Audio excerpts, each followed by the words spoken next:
Welcome to CoreLogic's December housing market update, our final wrap for the year. Brought to you by onthehouse.com.au. 2023 is ending with increasingly diverse housing conditions. While our National Home Value Index reached a nominal recovery in November, the market from city to city and region to region is moving at very different speeds. The 0.6% rise in the national index in November was the smallest monthly gain since the growth cycle commenced in February.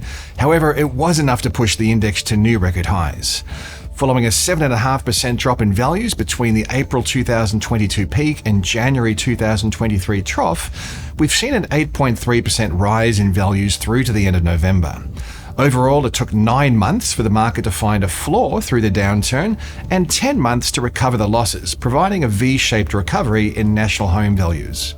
Multi-speed conditions have become increasingly evident across the capitals, with 3 cities recording a decline in values over the month. These were Melbourne and Hobart, both down 0.1%, and Darwin down 0.3%. Growth in Sydney home values also slowed sharply, reducing to just 0.3%, the smallest monthly gain through the recovery cycle to date. Sydney home values slipped into negative growth over the last week of the month, hinting that we could see Sydney follow Melbourne's lead, stabilising or moving into negative growth territory in December. On the flip side, Perth housing values accelerated into November, posting the largest monthly gain since March of 2021 at 1.9%. Brisbane housing values were up 1.3% and Adelaide values rose by 1.2%. Housing values in these 3 cities are all at record highs and continue to show remarkably low levels of advertised supply, while purchasing activity is holding at above average levels. The Melbourne Cup Day rate hike has clearly taken some heat out of the market, but other factors like rising advertised stock levels, worsening affordability, and persistently low consumer sentiment are also acting as a drag on value growth. Outside of the capitals, the gap between regional and capital city growth rates has converged, with both the combined capitals and the combined regionals index recording a 0.6% rise in values in November. The convergence comes after regional markets have lagged their capital city counterparts through the recovery phase to date.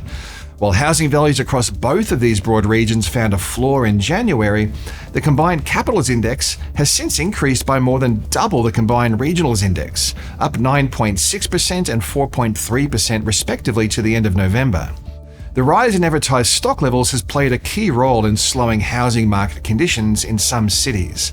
Vendor activity started to rise through early winter, which is seasonally unusual, following an extended period where new listings consistently tracked at below average levels.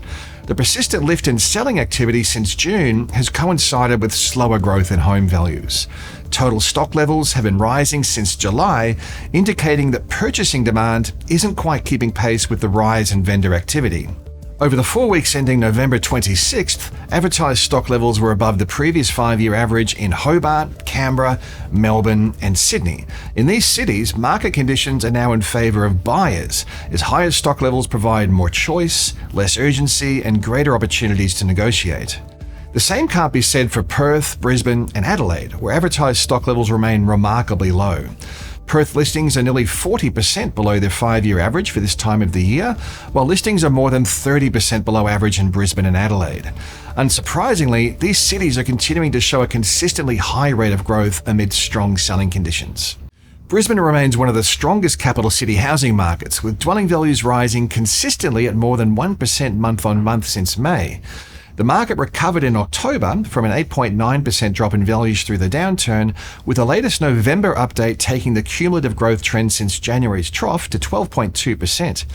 Advertised stock levels remained 35% below the 5-year average in late November, while from a demand side, the estimated volume of home sales is trending almost 5% above average levels.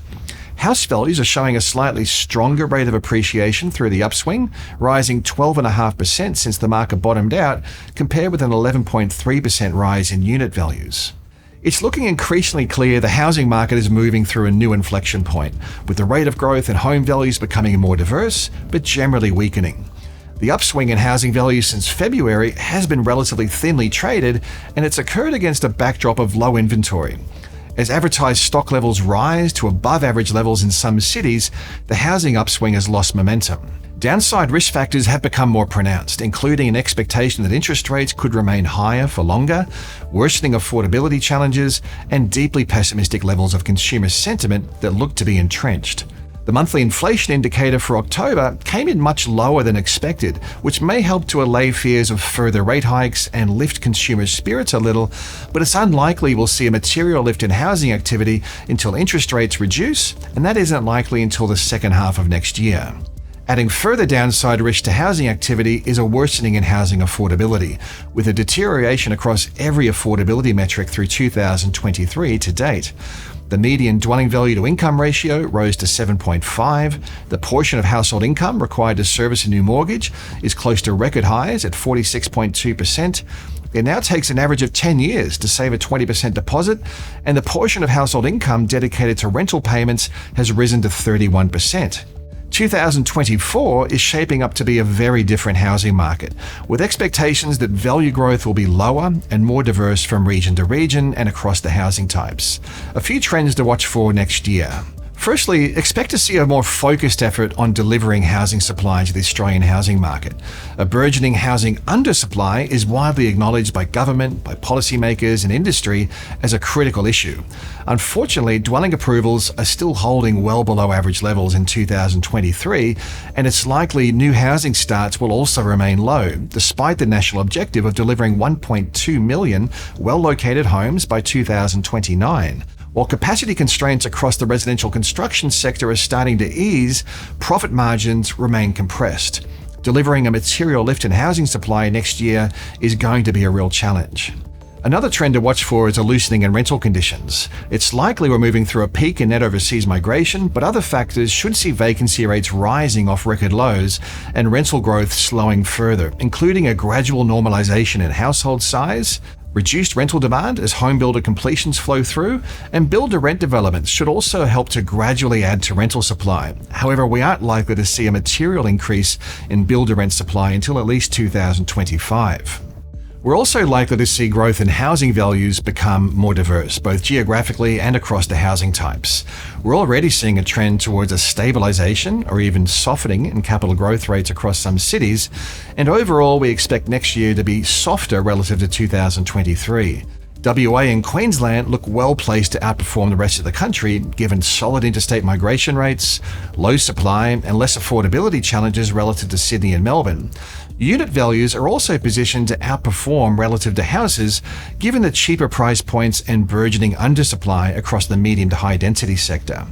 Climate change is also likely to be high on the housing policy agenda, with residential dwellings accounting for around 23% of Australia's energy usage and 11% of carbon emissions. Policies aimed at reducing or improving the energy efficiency of Australian homes are likely to be a key area of focus for politicians, policymakers, and the residential construction sector more broadly. Additionally, El Niño conditions are expected for 2024, which implies drier conditions and warmer temperatures. The risk of fire danger and drought are likely to be heightened in susceptible regions. There's never a dull time when it comes to the property market and all the factors that influence housing trends. You can access the latest data at the research and news pages of the CoreLogic website. On behalf of the entire CoreLogic team, thanks for tuning into our updates this year, and we wish you all the best through the festive season. Happy New Year, and we'll see you in 2024.